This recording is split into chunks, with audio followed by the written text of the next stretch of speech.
So remember the change in my voice. Let me help you understand the fish out of water effect and why it's extremely cruel to God, to me, to them and their offspring and their family members and all of humanity to continue to persecute me and to play stupid about things.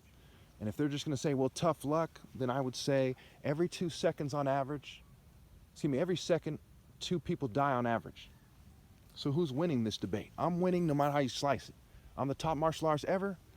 Everyone who's watching this case knows that I've triumphed masterfully. Okay? Masterfully, not magically, masterfully.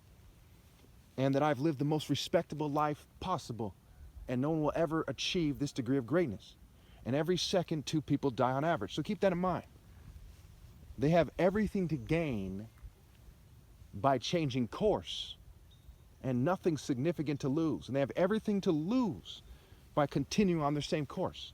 So first let's explain. I'm going to explain to you why it is stupid to try to get me to settle and the difference between a woman who is worthwhile and one that isn't. Now, some people make the mistake of looking at it in terms of culture. So I'm going to use the example of the English person. An English person with certain insecurities who's wealthy, he doesn't want people thinking about certain things. But he wants people thinking about other things. Keep in mind the background noise. They know that I'm right, so they're going to try to interfere. I have to walk over here. Bear with me for a moment. I'm going to have to walk away from this kind of chirping noise. They know that I'm right big time, or you don't sabotage people that you think are wrong, that you think you have a better argument, a better argument than they do. You sabotage people that you know are right beyond any doubt, okay? And when you're a sniveling, pitiful group of idiots. All right. So where was I here? Okay. So the English person who's insecure about his lack of coordination, his certain characteristics he has, what have you. Okay, he might want people to live in a fake-ass, artificial, tea time construct. They come over and say, hi, how you doing? Oh, yes, yes, yes. And they say, that's a rather pleasant fellow. Why? Because they've conformed to their artificial, plastic, shallow, fake, materialistic culture and construct. Pretty straightforward so far. An Asian person living in a rural area who seems a lot more humble and nice and down to earth also has their own construct that's artificial. Just because you're in nature doesn't mean you're not artificial. Emerson was artificial.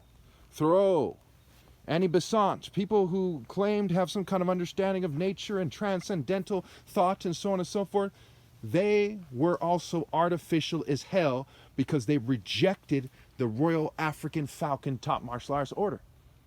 If there's an elephant in the room and you pretend it's not there, and you come up with a culture and psychology to accommodate your insufficiencies, or whatever you want to call it, your insecurities, and pretend it's not there and slip into denial, then you're fake, artificial, shallow, and plastic. There's no way around that.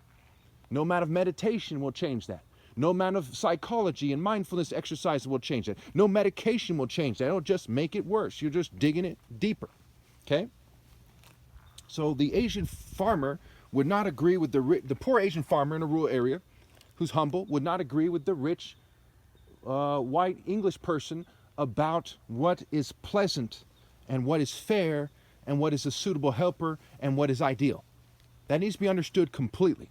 A lot of people are plain stupid about that. We have to start with that point of reference. Snap out of white supremacy and token minority supremacy and your Freemason groups and your social clubs and your corporate groups and military and police and your social control thinking, and think about that.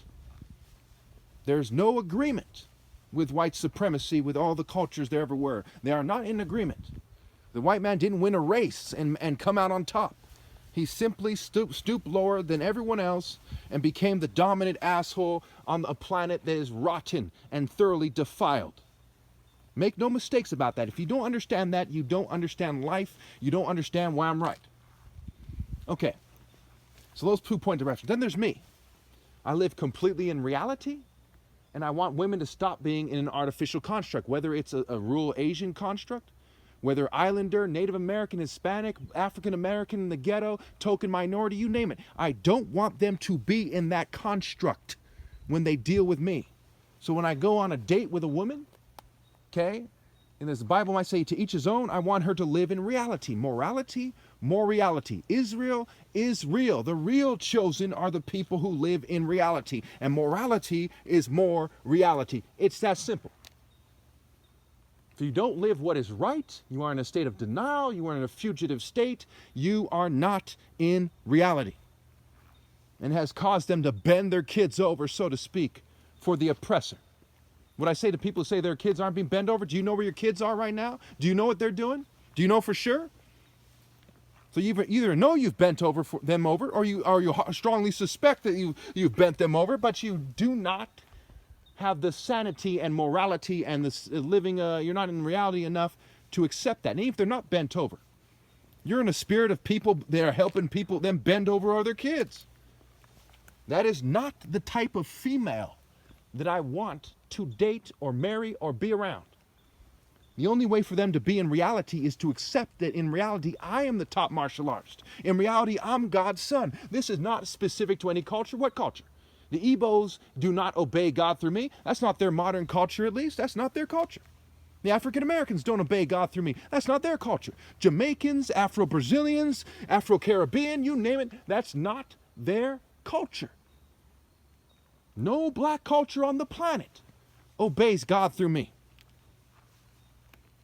So it is a universal truth is where I get this idea. By examining the martial art principles, discipline, honor, timing, focus, courage through sabotage, pushing through sabotage, heroism, heart, willpower, brain power. As we analyze the martial art and life principles carefully, we get that I am ideal and my path is moral precision, and it is not fair, right, or just, or even sane for me to meet halfway with some not living in reality fucking dumb bitch.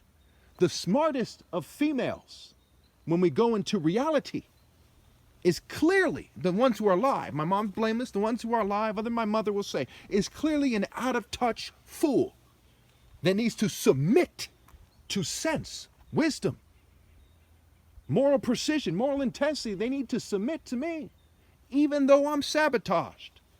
Perhaps especially because I'm sabotaged. Even with fools interfering. Wait, shut the fuck up. You Pat Rileys. You shorts hiked up, whistles around your neck. Anyone who even for a moment thinks the white Jew, LGBT, or anyone else deserves to credit for interfering with my life, they did not perfect me. They are a stumbling block. I promise you that for sure. They didn't lift a finger to help me. They just pretend to. They need to submit to me and to discuss with me what moral precision is. And if they have any questions, they can ask those questions. If they have any advice, they can give that advice and then start to learn what is good advice and what is bad advice. And over time, they'll be trained by me, raised by me, born again, born alpha gain, born again. OB and R, who you are, I am who I am, to be the best them. They need to be trained by me, born, B-O-R-N. B-O becomes O-B, R for who you are, and N for end, right? O-B-N-R, who are you? Be in Ra. Be in the spirit of God, not the spirit of evil. Incidentally, in Hebrew, Ra means evil. Because those people are in rebellion against God like all the peoples of the world. All the nations surrounding me, including the nation of Israel. But in the name of the Lord, I cut them down in a way that is far superior to cutting them down literally with a physical sword. Far superior. They need to be trained by me. Any parent who doesn't send their kids to me and doesn't submit to me doesn't love their kids. How can you love your kids when you have them submitting to people who are devils? Everyone in a secret society by now knows that their cultures are satanic. Look at them. Satanic nerds and brutes and jocks and cops and military, cowboys, emos, rockers, thugs, you name it. They know that their cultures are satanic. If you love your children, do you raise them to be satanic? I'd literally find myself in the year 2022, toward the end of the year, having to explain to these know-nothing, pea-brain fools that if you love your child, you do not even think about raising them to be satanic. It's the farthest thought in your mind. Only those who despise their children, raising them to be satanic. The Bible says the lying tongue, the lying tongue detests, it hates the ones it lies to. It hates the one it lies to. You lie to your children where it matters most when you raise them to be satanic because you're telling them it's okay to be satanic, and that's the worst lie to tell them of all. The worst form of it is arguing that they're actually holy, that they're a Christian or something when they're being satanic. That is the worst lie at its pinnacle. It's not okay to be rich and satanic. It's not okay to be a fake Christian and be satanic. No Christian on the planet is right with God. I don't consider myself a Christian only in the sense that I submit to God, but not through the Bible. The Bible was written by Roman rape cult trash and Jewish cult scum in the area. It was not written by decent people. There's not a shred of evidence that there was ever a decent person in the Roman Empire. Not a single one. But they give you this book that they accepted as complete trash, as the horrible people they were, and magically you're like, it must be true. The dumbest shit when you think about it, it's the dumbest shit ever. So they have you thinking about God and marriage and dating and what's right and what's wrong. And you didn't maybe think that the people are teaching you are the most evil people on the fucking planet? You didn't notice that, buddy? Hello, wake up. Like, I got to explain this shit. I find myself having to explain that to people in 2022 after all the history that they learned since grade school and before in some cases that makes it crystal clear that the churches worship the fucking devil to a T.